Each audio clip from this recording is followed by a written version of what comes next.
Here's how you can either turn off all notifications for one app or choose the type of notifications you will receive for that particular app. This is for Samsung phones with One UI 7.0. Let's do it. So let's just say, for example, maybe I want to do this for this particular app here. I'm going to go ahead and long press the app first, and you'll see this pop up here. And you want to go to where that circle with the eye is, this part right here, which is your app info. Once you enter here, you'll be taken to this view here with all these other settings.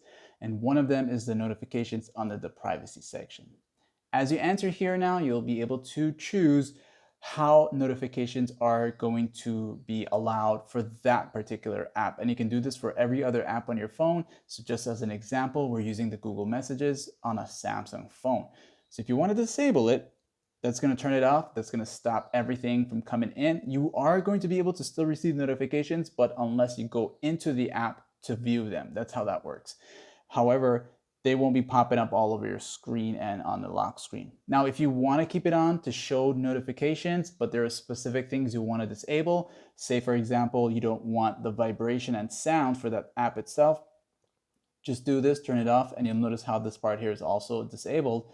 Now, if you want to keep the sounds and vibration, and maybe you don't want any notifications showing on the lock screen, you will disable this. So you'll still be able to receive notifications while on the home screen. You'll still also see it in the quick access notification panel section here, and also the app icon badges, which are usually those little orange tiny circle badges on the app found at the top right section. And if you don't want the badges, you can disable that. They just won't show up on your app itself. And you can always come back and make changes to these settings like and so.